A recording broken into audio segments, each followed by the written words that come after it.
यह कहानी है एक सन्यासी की। सन्यासी वह होता है जो अपना सब कुछ त्याग कर सिर्फ एक चीज को अपना लक्ष्य बना लेता है। कोई भी व्यक्ति सन्यासी बेवजह नहीं बनता। सन्यासी बनने के पीछे एक बहुत बड़ी वजह होती है। उस व्यक्ति के सन्यासी बनने के पीछे भी एक बहुत बड़ी वजह थी। सन्यासी बनने से पहले उस व्यक्ति के मन ने उस व्यक्ति से बहुत से गलत कार्य करवाए थे, बहुत से पाप करवाए थे। उस व्यक्ति का मन उसका मालिक बन चुका था और वह अपने मन का गुलाम बन चुका था। जीवन के हर सुख, आराम और ऐश्वर्य प्राप्ति के बाद भी उस व्यक्ति के मन में अथाह पीड़ा थी और यही मानसिक पीड़ा उसे सन्यासी बना देती है। सन्यासी बनने के बाद वह व्यक्ति सांसारिक दुनिया से दूर हो जाता है, जंगल में रहने चला जाता है, ध्यान करता है, तरह तरह की साधनाएं और अभ्यास करता है, भिक्षा मांगकर भोजन करता है, एकांत और मौन का अभ्यास करता है। लेकिन उस व्यक्ति का मन शांत नहीं होता है, वह अंदर से बेचैन और परेशान ही रहता है।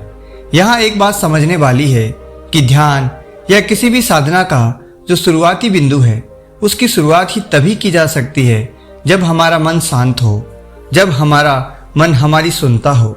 लेकिन उस सन्यासी का मन ना तो शांत था और ना ही उसकी अपनी सुन रहा था। उस सन्यासी के मन में यह बात गहराई से बैठी जा रही थी कि मन को वश में करना उसके बस की बात नहीं है। लेकिन फिर एक दिन उस सन्यासी को एक व्यक्ति मिलता है जो ना तो कोई साधु सन्यासी होता है और ना ही कोई बुद्धिमान व्यक्ति। वह तो बस एक साधारण सा चरवाहा था जो जंगल में अपनी भेड़ बकरियों को चरा रहा था। वह चरवाहा उस सन्यासी के पास जाकर उससे पूछता है, क्या मैं तुम्हारी कुछ मदद कर सकता हूँ? बहुत परेशान लग रहे हो। मैं तुम्हें पिछले कई दिनों से देख रहा हूँ, तुम बहुत बेचैन रहते हो। अगर तुम चाहो तो मैं तुम्हारी सहायता कर सकता हूँ। चरवाहे की बात सुन सन्यासी कहता है, भला तुम क्या मेरी मदद कर सकते हो? तुम तो एक सांसारी हो जो अपनी मोह माया से लिपटा रहता है। यह सुन वह चरवाहा उस सन्यासी से कहता है, मैं तुम्हारी मदद कर सकता हूँ, मैं मन को वश में करना जानता हूँ। सन्यासी चरवाहे के मुंह से यह सुन जोर से हंसता है और कहता है, क्या कहा तुमने? तुम वन को वश में करना जानते हो? मैंने अपना सब कुछ त्याग कर दिया, जंगल में रहने लगा, तब भी मैं अपने इस मन का गुलाम ही हूं और तुम कह रहे हो तुम इसे वश में कर सकते हो। वह चरवाहा कहता है, मन को वश में करने के लिए सभी वस्तु का त्याग करना आवश्यक नहीं है और ना ही जंगल में जाकर रहना जरूरी है। बस एक चीज है जिसे छोड़ना सबसे जरूरी है। वह सन्यासी उस चरवाहे से पूछता है, वह एक चीज क्या है? वह चरवाहा सन्यासी से कहता है, वह एक चीज है गलत जानकारी। आज तक हमारे भीतर जो भी जानकारी गई है उसी ने हमारे मन का निर्माण किया है। सन्यासी उस चरवाहे से पूछता है, परंतु वह कैसे? वह चरवाहा समझाते हुए कहता है, मन को तुमने आज तक अपने जीवन में सेब का फल कभी नहीं खाया है, तुम्हें सेब के स्वाद के बारे में भी कुछ नहीं पता, तो क्या तुम्हारा मन कभी सेब खाने को कर सकता है? नहीं ना। इसलिए हमारे मन का निर्माण जानकारी से होता है।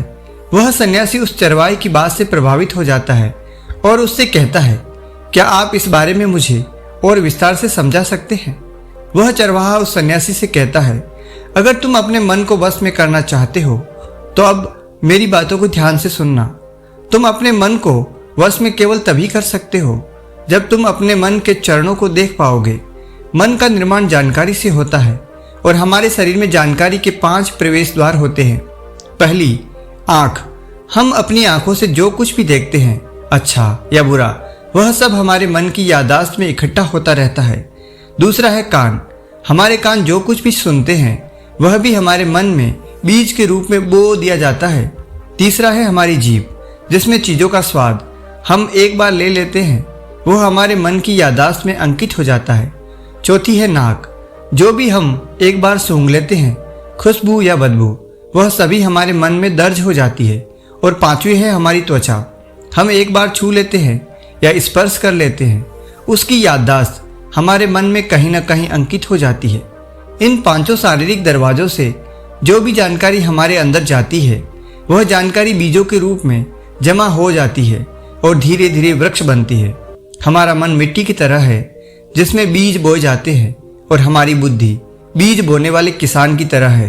अगर हमारी बुद्धि गलत जानकारी के बीजों को सही जानकारी के बीज समझकर पौधे के रूप में विकसित होंगे, तो जब भविष्य में वह बीज वृक्ष बनेगा तुम्हें खराब फल ही देगा।